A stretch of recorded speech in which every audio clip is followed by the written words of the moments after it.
認清生理因素，把握黃金燃脂期，助長你瘦身更快。好，話咁快咧，就去到我哋減重挑戰賽嘅第2個禮拜啦。咁上一個禮拜咧，咁大家都好努力去做燃脂周啦，係咪？咁尤其跑步啦、急步行啦，或者係慢步跑啦，咁我相信大家咧都好踴躍喺你嘅群組入邊一齊打卡，咁俾掌聲你哋先。係啦，咁今個禮拜咧都好想同大家分享一下。咁首先咧，同大家講下我哋嘅生理週期。第一個週期係我哋嘅經期嗰個禮拜，即係第1日至到第7日。咁而呢一個星期咧，稱之為瘦身停滯期。呢個時期可能有啲人會肚痛啊，會有不適啊，甚至係我哋嘅個人非常之攰啦，提唔起勁啦。咁喺呢個時期入邊咧，其實我哋嘅身體就好容易喺一個囤積脂肪嘅狀態。咁而我哋嘅代謝係會變慢咗啦，你會發覺免疫系統都會比較弱啲嘅。咁喺呢個情況底下，我哋嘅身體係更加需要營養啦。所以咧，呢個過程呢個禮拜千祈唔好走去節食啦，或者係大量做運動。咁你可以做運動嘅，我哋做咩啊？做下一啲伸展啦，或者拉下筋啊，呢啲都可以嘅。咁去到第2個星期咧，即係第8至到第14日啦。咁呢個時期係叫做減重燃脂黃金期。係啦，如果你把握到呢個黃金期咧，我相信你嘅脂肪啦，你嘅指數咧會下降得快好多嘅。因為我哋嘅身體嘅刺激素啦、雄激素啦係會上升，咁當上升嘅時間，我哋嘅代謝會好快啦。對於我哋嘅燃燒嘅卡路里，即係例如燃燒我哋嘅碳水啦，包括我哋嘅脂肪啦，係會燃燒得比較快啲嘅。當我哋喺呢個狀態底下代謝快咗啦，換言之，我哋做運動量係可以大大提高嘅，尤其可能跑步啊、HIIT 啊。甚至係一啲高強度嘅運動，我哋都喺呢個禮拜咧，我哋可以大量做，所以無論嘅消耗性啦，或者係吸收能力咧，都相當之高嘅。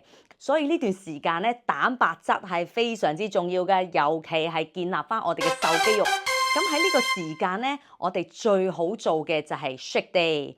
尤其我哋咧，令到我哋嘅身體有一段嘅時間，俾我哋嘅腸道有一個時段可以去休息啦，可以做更新啦。我會建議大家咧，喺呢個過程入邊咧，可以行下168，16個鐘頭唔食嘢，我哋嘅身體咧就會產生一個細胞自噬，即係尤其我哋人體啦，根據我哋嘅飲食習慣又好啦，我哋年齡層嘅增長又好啦，其實我哋嘅細胞有好多一啲可能壞死咗，或者係可能一啲唔係咁靚嘅細胞，甚至係一啲比較弱嘅細胞。咁喺呢個過程入邊咧，我哋嘅身體就非常之聰明啦，咁係會令到我哋咧細胞蠶食翻一啲唔好壞或者係壞死咗個細胞啦。換言之，你嘅身體入邊會更新一啲好嘅細胞。咁所以呢個咧就係為之我哋咧細胞自噬啦。咁而 shake day 咧，除咗我哋有足夠嘅營養、足夠嘅蛋白質，係令到我哋嘅身體加強翻去燃燒翻我哋嘅脂肪。咁去到第3個星期啦嘅第15至21日，咁呢個星期咧當然啦冇第2個星期係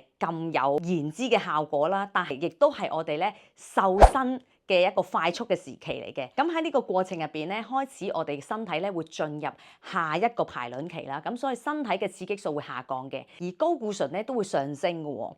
當我哋嘅身體開始有些少嘅微調同埋變化嘅時間，其實我哋身體咧都好需要一啲能量。可能喺呢段時間咧，你會開始慢慢進入唔係好想喐，或者係可能一啲好平靜冇乜特別大嘅目標嘅時間啦。咁喺呢個時期咧，其實都正係我哋可以提升我哋嘅 muscle 時間，尤其咧對於一啲耐力啦，或者係普拉提啦，甚至一啲負重嘅運動，咁都可以喺呢段時間做嘅，因為呢段時間建立翻我哋嘅瘦肌肉嘅線條咧係最明顯嘅。咁所以呢段時間咧就係屬於我哋嘅瘦身快速期啦。咁所以喺呢個時間咧，我哋最好係控制翻我哋嘅升糖指數啦，即係要揀多啲低升糖指數嘅嘢食啦。因為我哋嘅血糖入到我哋嘅身體，我哋會製造一啲胰島素。當血糖過高嘅時間咧，身體好聰明就出一啲胰島素幫你撳低佢啊嘛。呢個過程入邊咧係好容易堆積我哋嘅脂肪嘅。咁所以揀翻低升糖指數嘅嘢食係非常之重要嘅。咁控制好個血糖咧，喺呢段時間咧，你就好容易可以掌握到建立瘦肌肉啦。咁當我哋嘅瘦肌肉可以建立時期快嘅時間，最緊要係乜嘢啊？就係啦，蛋白質係非常之重要嘅。咁啊，呢2個星期咧，我自己都會行 shake day 嘅。跟住啦，就去到我哋嘅身體冬眠期啦。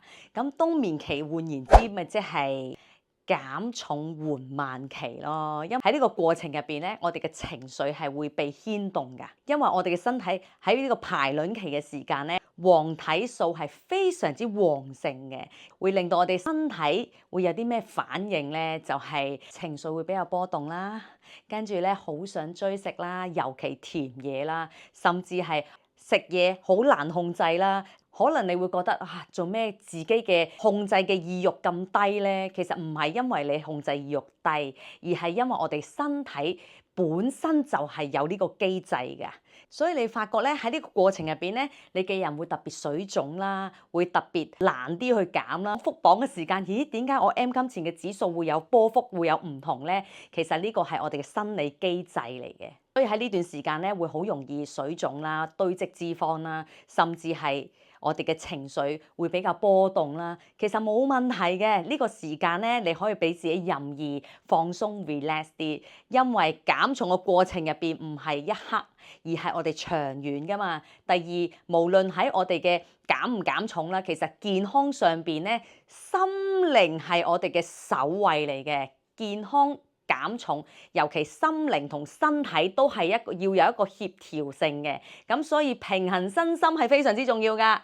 咁喺呢段時間，我哋只需要接受佢，真係好中意食嘢嘅唔緊要，我哋食下碳水，可能食下一啲滿足下自己想食嘅嘢。咁當然啦，食完甜品嘅話，記得食美纖啦，平衡翻，將我哋多餘嘅糖分可以俾我哋身體去消耗啦。咁大家聰明噶嘛，係咪？咁但我相信大家都會好識得運用我哋嘅法寶噶啦。減重嘅過程嚟講咧，千祈唔好俾自己造成一個太大嘅壓力，因為太大嘅壓力係會令到我哋嘅身體儲脂嘅狀況係更高嘅。因為太大嘅壓力，我哋嘅皮質醇就會上升啦，跟住我哋嘅身體就會抑壓翻我哋所有嘅荷爾蒙問題啦。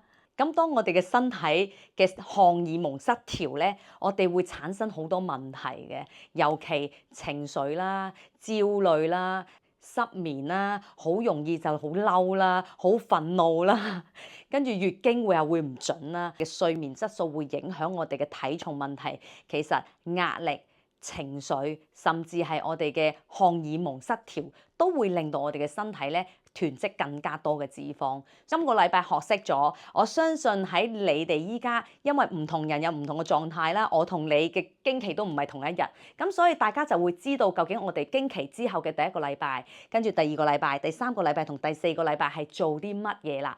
咁大家咧學完之後記得翻去運用。咁當然啦，喺我哋咧呢個群組入邊咧會幫到大家，因為大家喺入邊互相鼓勵、互相支持，教練又會分享下佢嘅經驗，同學又會分享下佢依家現時嘅狀況。咁大家喺個群組入邊咧係互相一齊交流，係會令到大家咧擁有一個更加健康嘅身心靈，而達至我哋無論減重路上、健康路上都可以取得一個平衡嘅。所以大家為自己嘅健康、為自己更 fit 嘅身形一齊加油，好冇？耶！